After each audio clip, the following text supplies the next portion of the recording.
D58 ಇದನ್ನು underline ಮಾಡಿ ಹೇಳೋದಾದರೆ ಒಂದು ಮಾಸ್ ಕಾಂಬಿನೇಷನ್ ರಿಪೀಟ್ ಅಂತ ಹೇಳ್ಬೋದು. ಕರಿಯ ನೀವು ಚಿತ್ರ ನೋಡಿದ್ರೆ ನಿಮ್ಗೆ ಗೊತ್ತಾಗಿರುತ್ತೆ. ಆಲ್ಮೋಸ್ಟ್ ತುಂಬ ಸಲ ರಿಲೀಸ್ ಆಗಿ ಹಣ ಗಳಿಸಿದಂತಹ ಚಿತ್ರ ಕರಿಯ. ಈ ಒಂದು ಚಿತ್ರ ನಿರ್ದೇಶನ ಮಾಡಿರ್ತಕ್ಕಂಥ ಪ್ರೇಮ್ ಸರ್ ಮತ್ತು ಈ ಚಿತ್ರದಲ್ಲಿ ನಟಿಸಿರ್ತಕ್ಕಂಥ ದರ್ಶನ್ ಸರ್ ಅವರು ತುಂಬ ವರ್ಷಗಳ ನಂತರ ಮತ್ತೆ ಒಂದುಗೂಡಿ ಮಾಡ್ತಾಯಿರ್ತಕ್ಕಂಥ ಚಿತ್ರ D58. ಇದಕ್ಕೆ ಪ್ರೊಡ್ಯೂಸ್ ಮಾಡ್ತಾ ಇರ್ತಕ್ಕಂಥದ್ದು KVN ಸಂಸ್ಥೆಯವರು. D58 ಇದ್ರ ಬಗ್ಗೆ ತುಂಬ ವಿಷಯಗಳು, ಗಾಳಿ ಸುದ್ದಿಗಳು ಹರಿದಾಡ್ತಾ ಇದ್ವು. ಏನಪ್ಪ ಅಂತಂದರೆ ದರ್ಶನ್ ಸರ್ ಅದರ ಅಡ್ವಾನ್ಸ್ನ ವಾಪಸ್ ಮಾಡಿದ್ದಾರೆ. ದರ್ಶನ್ ಸರ್ ಮತ್ತು ಪ್ರೇಮ್ ಸರ್ ಫಿಲಮ್ ಮಾಡೋದಂತೂ ಕನ್ಫರ್ಮ್. ಆದರೆ ಪ್ರೊಡ್ಯೂಸರ್ ಬೇರೆ, ಒಟ್ಟಿನಲ್ಲಿ 3 ಜನನೂ ಫಿಲಮ್ ಮಾಡ್ತಾರೆ. ಬಟ್ ಬೇರೆ ಟೈಮಲ್ಲಿ ಬರುತ್ತೆ, ಅದು ಇನ್ನೂ ತುಂಬ ಗ್ಯಾಪ್ ತೊಗೊಂಡು ಬರ್ತಾರೆ. ಈ ಥರ ತುಂಬ ವಿಷಯಗಳು ಓಡಾಡ್ತಾಯಿದ್ವು. ಅಂದರೆ ತುಂಬ ವಿಷಯಗಳು. ನನಗೂ ಎಲ್ಲೋ ಒಂದು ಕಡೆ ಮನಸ್ಸಲ್ಲಿ ಬೇಜಾರಿತ್ತು, ಫಿಲಮ್ ಎಲ್ಲೋ ಡಿಲೇ ಆಗುತ್ತಾ, ಅಂದರೆ ಈಗ ಬರಲ್ವಾ, ಪ್ರೊಡ್ಯೂಸರ್ ಚೇಂಜ್ ಆಗ್ತಾರಾ, ಇಲ್ಲ ಡೈರೆಕ್ಟರ್ ಚೇಂಜ್ ಆಗ್ತಾರಾ, ಈ ವಿಷಯ ತುಂಬ ತಲೆಯಲ್ಲಿ ಓಡಾಡ್ತಾಯಿದ್ವಿ, ಏನಾಗುತ್ತೆ ಅಂತ. ಬರ್ತಡೇ ವಿಶ್ ಮಾಡ್ಬೇಕಾದ್ರೆ 12 PM ಅಂತ ಒಂದು ಮೆನ್ಷನ್ ಆಗಿತ್ತು.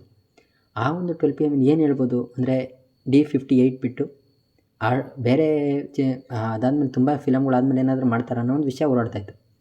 ಆದರೆ ಬಿಟ್ಟಿರ್ತಕ್ಕಂಥ ಒಂದು ವಿಡಿಯೋ, ಆ ವಿಡಿಯೋ ನೋಡಿದ್ಮೇಲೆ ನನಗೆ ಎಲ್ಲದಕ್ಕೂ ಕ್ಲಾರಿಟಿ ಸಿಕ್ತು. D58 ಅವರೇ ಮಾಡ್ತಾಯಿದ್ದಾರೆ. ಅದೇ ಚಿತ್ರ ಅದೇ ಟೈಮಿಂಗ್ಸ್ನಲ್ಲಿ, ಅದೇ ಒಂದು ಯಾವ ಟೈಮಲ್ಲಿ ರಿಲೀಸ್ ಆಗಬೇಕಿತ್ತು ಸ್ವಲ್ಪ ಗ್ಯಾಪ್ ತಗೊಂಡು, ಅಂದರೆ ಯಾವ ಫಿಲಮ್ ಆದಮೇಲೆ ಆ ಫಿಲಮ್ ಬರಬೇಕಾಯ್ತು ಅದೇ ಟೈಮಲ್ಲಿ ಅದು ಬರುತ್ತೆ ಅನ್ನೋದಂತೂ ಕನ್ಫರ್ಮ್ ಆಯಿತು. ಅದೇ ಡೈರೆಕ್ಟರ್, ಅದೇ ಆ್ಯಕ್ಟರ್, ಅದೇ ಪ್ರೊಡ್ಯೂಸರ್, ಇದು ಕೂಡ ಕನ್ಫರ್ಮ್ ಆಯಿತು. ಈ ಒಂದು ಅವ್ರು ಬಿಟ್ಟಿರ್ತಕ್ಕಂಥ ವಿಡಿಯೋದಲ್ಲಿ ಏನಪ್ಪ ಅಂದರೆ ಬಿಟ್ಟಿರೋದು ಹಳೆ ಡೈಲಾಗೆ. ಇದು ಮುಂಚೆ ಹೋದ ವರ್ಷ ಬರ್ತಡೇಗೆ ಯಾವ ಡೈಲಾಗ್ ಬಿಟ್ಟಿದ್ರು ಅದೇ ಡೈಲಾಗ್, ಬಟ್ ಅದರಲ್ಲಿರ್ತಕ್ಕಂಥ ವಿಜುವಲ್ ಬೇರೆ. ನೀವು ಈ ಒಂದು ವಿಜುವಲ್ ನೋಡಿದ್ರೆ ನಿಮ್ಗೆ ಗೊತ್ತಾಗುತ್ತೆ, ದೊಡ್ಡ ಒಂದು ಯುದ್ಧಕಾಂಡನೇ ಒಂದು ಸೃಷ್ಟಿ ಮಾಡ್ತಾ ಇರ್ತಾರೆ ಅಂತ ಅನ್ಬೋದು. ಯುದ್ಧಕಾಂಡನ ಯಾವ ರೀತಿ ಕಟ್ಕೊಂಡಿರ್ತಾರೆ, ಆ ಒಂದು ಮಾಸ್ ಯಾವ ರೀತಿ ಇರುತ್ತೆ ಅನ್ನೋದನ್ನು ನೋಡೋದಕ್ಕೆ ನಾನಂತೂ ವೆಯ್ಟ್ ಮಾಡ್ತಾಯಿದ್ದೆ. Kariya is the one of best movie ನಾನು ನೋಡಿರೋದ್ರಲ್ಲಿ. ಆ ಥರ ಒಂದು ಮೂವಿ. ಆವಾಗ ಅದಿಬ್ರಿಗೂ ಹೊಸ ಚಿತ್ರ ಆಗಿದ್ದರೂ ಕೂಡ ಈಗ ತುಂಬ ಬೆಳೆದಿದ್ದಾರೆ. ಡೈರೆಕ್ಟರಾಗಿ ಪ್ರೇಮ್ ಸರ್ ಕೂಡ ಬೆಳೆದಿದ್ದಾರೆ.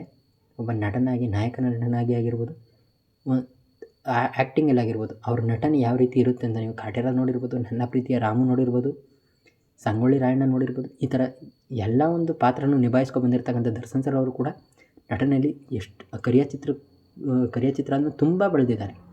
ಈ ಎರಡರಲ್ಲೂ ಕೂಡ ಬೆಳೆದಿರ್ತಕ್ಕಂಥ ಇವರು ಮುಂದೆ ಮಾಡ್ತಾ ಇರ್ತಕ್ಕಂಥ ಚಿತ್ರ ಯಾವ ರೀತಿ ಮೂಡ್ ಬಂದಿರುತ್ತೆ ಅನ್ನೋದನ್ನು ನೋಡೋದಕ್ಕೆ ನಾನಂತೂ ವೆಯ್ಟ್ ಮಾಡ್ತಾಯಿದ್ದೀನಿ. ಈ ಒಂದು ಖುಷಿ ವಿಷಯ ಯಾರ್ಯಾರಿಗೆ ಯಾವ ರೀತಿ ಅನ್ನಿಸ್ತು ಅಂತಕ್ಕಂಥದ್ದು ಕಮೆಂಟ್ ಸೆಕ್ಷನಲ್ಲಿ ತಿಳಿಸಿ. ಮತ್ತೆ ಸಿಗೋಣ, ಬಾಯ್.